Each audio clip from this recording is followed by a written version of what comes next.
మానవులు తయారు చేసిన ఏదైనా వస్తువు లైట్ కంటే వేగంగా ఉంటుందా? మనందరికీ తెలుసు, కాంతి వేగమే ఈ ప్రపంచంలో వేగవంతమైందని.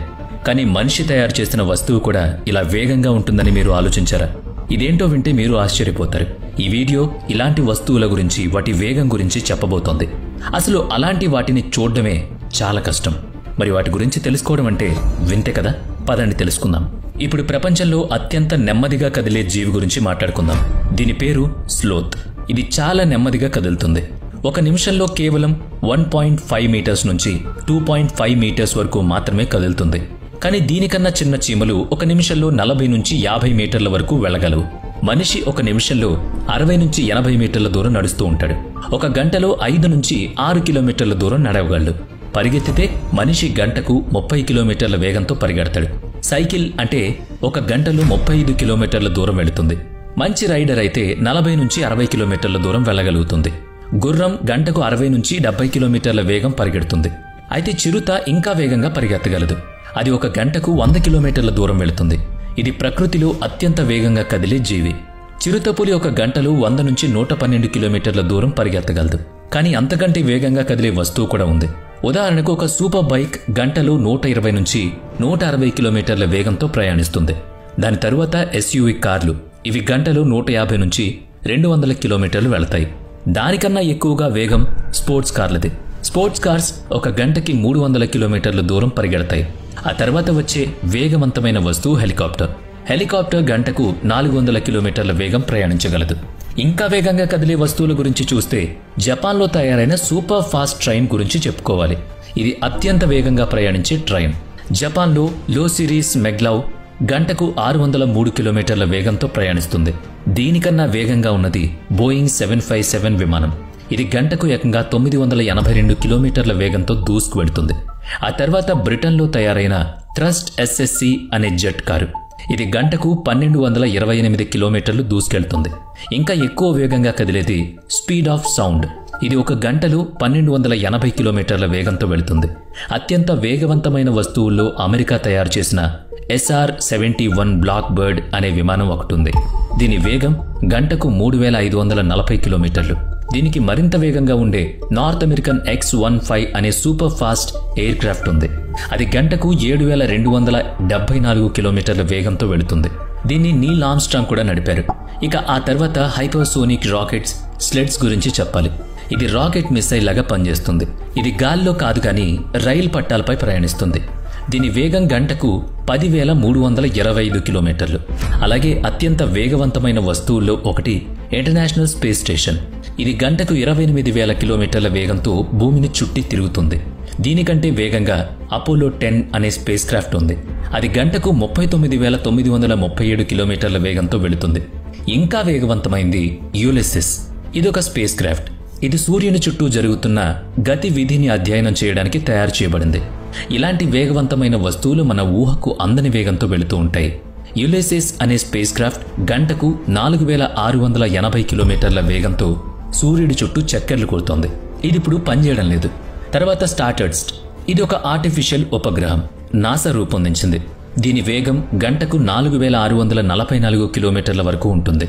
ఇది కమెట్స్, ఆస్ట్రాయిడ్స్ గురించి అధ్యయనం చేయడానికి తయారైంది.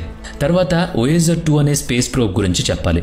ఇది గంటకు 5523 కిలోమీటర్ల వేగంతో ప్రయాణిస్తుంది.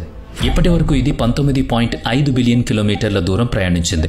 అంటే భూమి నుంచి సూర్యుని చుట్టూ 15 సార్లు తిరిగేంత దూరం న్యూ హారైజన్స్ అనే స్పేస్ ప్రోబ్ 2016లో నాసా ప్రారంభించింది. దీని ఉద్దేశం ప్లూటో, క్యూబల్ బెల్ట్ను అధ్యయనం చేయడం. ఇది తన మిషన్లో విజయవంతమైంది. మరొక వేగవంతమైన స్పేస్ ప్రోబ్ వోయేజర్ 1. ఇది గంటకు 61,500 కిలోమీటర్ల వేగంతో ప్రయాణిస్తుంది. ఇప్పటి వరకు ఇది భూమి నుంచి 24.5 బిలియన్ కిలోమీటర్ల దూరం వెళ్ళింది. అంటే భూమికి సూర్యునికి మధ్య దూరం కంటే 18 రెట్లు ఎక్కువ. 1973లో నాసా జూపిటర్ ఇంకా సోలార్ సిస్టమ్ బయట ప్రపంచాన్ని అధ్యయనం చేయడానికి పయనీర్ 10 అనే ప్రోబ్ను లాంచ్ చేసింది. ఇది తన మిషన్లో విజయవంతమైంది. అంతేకాకుండా అంతరిక్షంలో సోలార్ సిస్టమ్ను దాటి ఇంటర్స్టెల్లార్ స్పేస్లోకి ప్రవేశించింది. అయితే 30 ఏళ్ల తర్వాత 2003లో దాని సిగ్నల్స్ ఆగిపోయాయి. ఇది అంతరిక్ష గర్భంలో ఎప్పటికీ కనబడకుండా కనుమరుగైందన్నమాట. దాని వేగం గంటకు 1,32,000 కిలోమీటర్లు.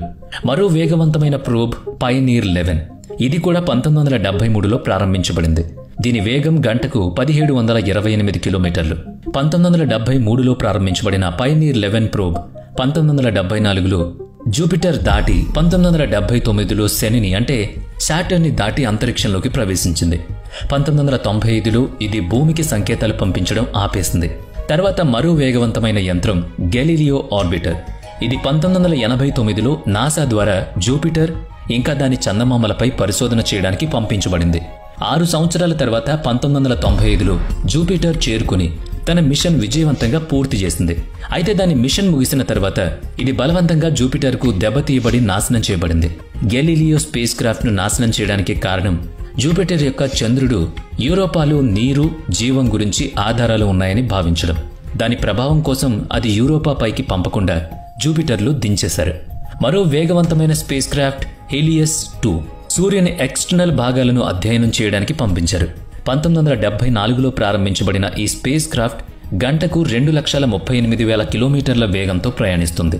ఇది సూర్యుడికి 48 మిలియన్ కిలోమీటర్ల దూరం వరకు వెళ్లి 12 సంవత్సరాల పాటు అధ్యయనం చేయబడింది. హెలియోస్ 2 స్పేస్ క్రాఫ్ట్ సూర్యుని అధ్యయనం చేయడానికి పంపించబడింది.